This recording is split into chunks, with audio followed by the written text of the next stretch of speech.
Welcome back to another video guys. ഞാൻ ഇന്ന് ചെയ്യാൻ പോകുന്നത് ഒരു റിയാക്റ്റിംഗ് വീഡിയോ ആണ്. ഈ വീഡിയോനെ നമ്മൾ റിയാക്ട് ചെയ്യാൻ പോക്കാണ് ഗൈസ്. ആകെ പകുതി മുക്കാൽ ഞാൻ എടുക്കുന്നുള്ളൂ, എന്ന് വെച്ചാൽ അത്രേ എനിക്ക് പറ്റൂ.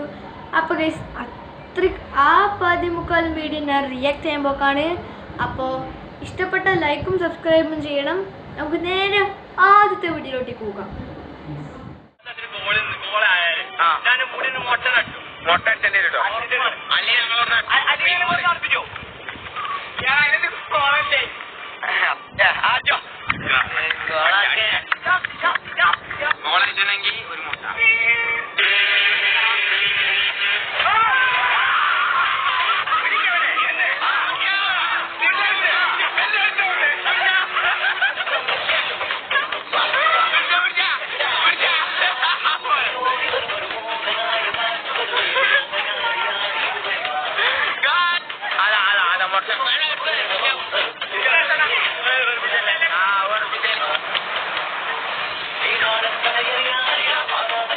ഏത് നേരത്താണ് ഇങ്ങനെ ഒരു വെല്ലുവിളി നടത്താൻ തോന്നിയത് എന്നതായിരിക്കാം.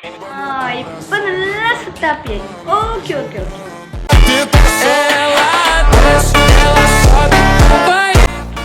ഇനി നീ പുറത്തിറങ്ങണ്ടേട്ടാ, പുറത്തിറങ്ങിയായി പെണ്ണുങ്ങളെല്ലാം ബാക്കിലേക്ക്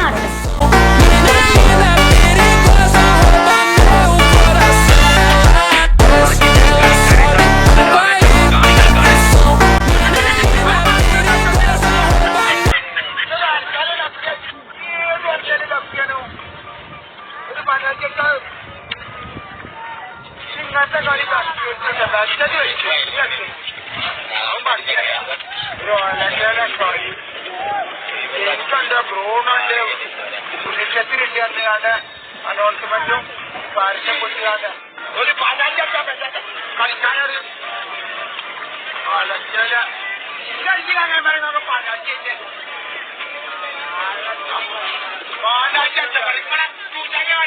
അച്ചടാ ഇങ്ങനെ വായി തൊണ്ട ഒട്ടി പറയണ്ടാ. അവിടെ ഇറങ്ങിപ്പോ കളിച്ചോ, നല്ല കളിക്കും. എന്നാന്ന് ഗോളടിക്കാന്ന് അറിയാലോ നിങ്ങൾക്ക്. അത്രക്കും പറഞ്ഞു കൊടുക്കണ്ടേ നിങ്ങൾ കളിച്ചോ. ഒക്കെ ചെയ്ത് ഉന്നത പുരസ്കാരങ്ങൾക്ക് അർഹരായിട്ടുള്ള ചിലരെയാണ് കാണിക്കുന്നത്.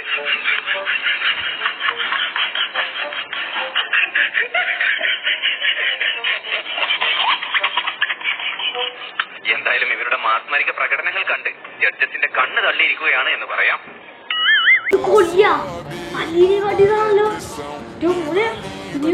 ഇതാക്കല്ലേ മുക്കിപ്പോ.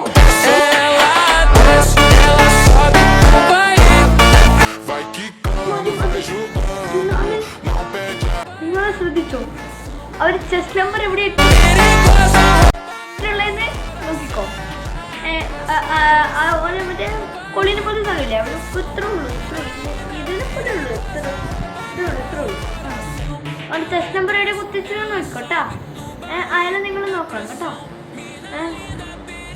നല്ല പറ്റിയ സ്ഥലത്താവും കൊണ്ട് പ്രാക്ടീസ് ചെയ്ത് ഇതെന്താ നിങ്ങളെ പ്രാക്ടീസ് തന്നെ ചെയ്തിട്ട് വരുന്നത്. ഒരു പ്രാക്ടീസ് ചെയ്താൽ നമുക്ക് തോന്നുന്നേ ഇല്ല, അത്രക്കും മസിൽ ഇതൊന്നുമില്ല. ആ കൊള്ളി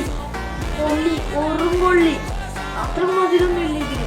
ഞാനെന്ന് പറയാ, ഇത് മറ്റേ പൊളിച്ചിട്ട് ജോലിയാണ് നാല് ഇത്ര കാർപ്പുള്ളയൊക്കെ പറഞ്ഞു.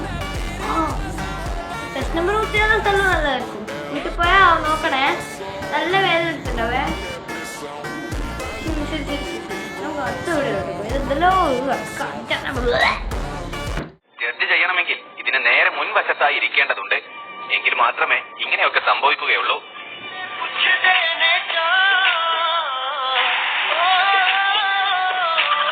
മുന്നിലൊന്നും വന്നിരിക്കൂലേ ഇനി ഒരിക്കലും. ഓന്റെ പ്രകടനം കാണാൻ ഒരിക്കലും ഇനി ജഡ്ജസ് മുന്നിൽ വന്നിരിക്കൂല.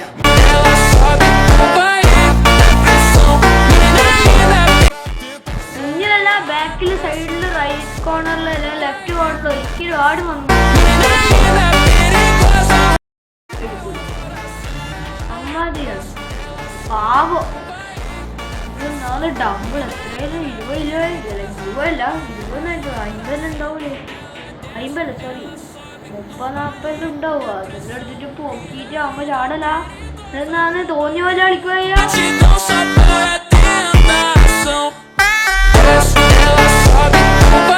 അടിച്ചിട്ടുണ്ടല്ലോ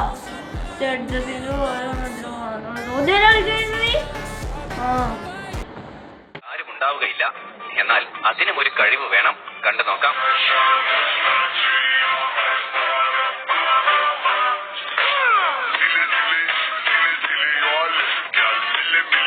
എന്നാൽ മാവിലെറിയാൻ ഏറ്റവും ഉത്തമം ഇതുപോലുള്ള വലിയ കമ്പുകളും വടികളും ഒക്കെയാണെന്നാണ് ഇവർ പറയുന്നത്.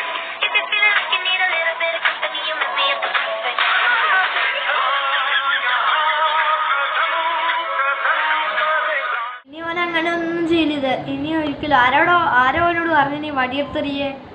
നല്ല സ്ഥലം ഓൻ നല്ല സ്ഥലത്ത് തന്നെ പോയി നിന്നേനി. ആഹാ മാങ്ങ എറിഞ്ഞ് പിന്നെ വടി താഴെ വീണിട്ട് പോകാനാണ് പറയാ. ഇതെന്നാന്ന് ഓട്ടോമാറ്റിക്കായിട്ട് ജെറ്റ് വിടുന്ന പോലെ പോയിട്ട് മാങ്ങ താഴെ വീണിട്ട് പോകാൻ എടുക്കാൻ പോയപ്പോ തലക്ക് കിട്ടുക. ആ തലക്ക് കിട്ടിയില്ല.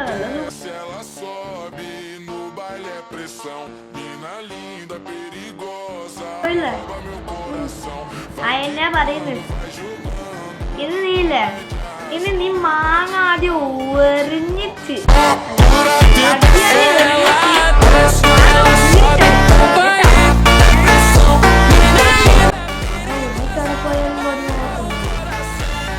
കൂടി നോക്കണം. വടിയും കൂടി താഴെ വീണിട്ടാണ് പോയാൽ മതി.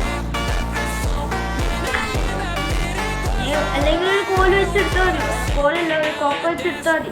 അത്രേ ഉള്ളൂ. കിട്ടിയില്ലേ താങ്കുറ്റി താങ്കുവല്ലേ ഇതുപോലെ പറിക്കാൻ ശ്രമിക്കുമ്പോൾ താഴെ എങ്ങാനും വീണ് കഴിഞ്ഞാൽ പരിക്ക് പറ്റുമെന്ന കാര്യത്തിൽ സംശയമില്ല. എന്നാൽ അതിന് പകരമായി എന്ത് ചെയ്യാനാകും എന്നതാണ് ഇവർ കാണിക്കുന്നത്. താഴെ ഒരു പാത്രവും പിടിച്ച് ഇതുപോലെ ഒരാളെ അങ്ങ് നിർത്തിയാൽ മതി. ചക്ക വീണ് കഴിഞ്ഞാൽ നേരെ പാത്രത്തിലേക്ക് എത്തും.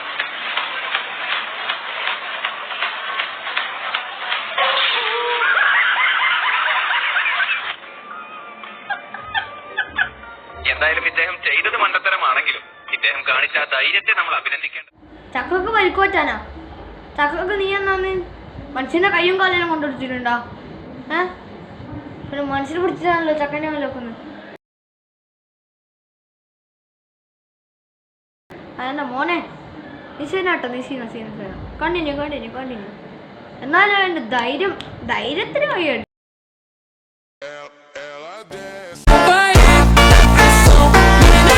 ആ ധൈര്യമെല്ലാം പറന്നു പോകും ഒരു ദിവസം. അതായത് തലക്കട്ടിപ്പ പാത്രമില്ല തലക്കൊണ്ടിട്ട് നല്ലോണം പോകും.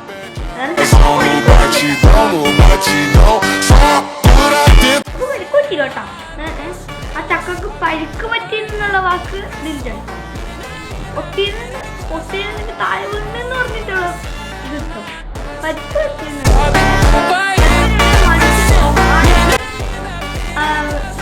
ചക്ക വീണതിനുള്ള ചക്കക്കൊല്ല ഒരുക്കുറ്റി മോനല്ലേ ഒരുക്കുറ്റി. അവന് തല നല്ലോണം ഇട്ടില്ല. അങ്ങനെ നമ്മൾ ഇന്നത്തെ റിയാക്ടിങ് വീഡിയോ ഇവിടെ വെച്ച് തീർന്നിരിക്കുന്ന എത്ര ഞാൻ ഇടുന്നത് പറ്റില്ലേ. ഞാൻ 9 ഞാൻ ഇട്ടിട്ടുള്ളൂ. 9 ഒരു 8 ഞാൻ ഇട്ടിട്ടുള്ളൂ തോന്നുന്നല്ലേ. അത്രേ ഞാൻ ഇട്ടിട്ടുള്ളൂ. എന്നാലും ഇഷ്ടപ്പെട്ട ലൈക്ക് ആൻഡ് സബ്സ്ക്രൈബ്. ഇനിയും ഇതേപോലത്തെ വീഡിയോ ആണെങ്കിൽ കമൻറ്റ്. Okay bye guys.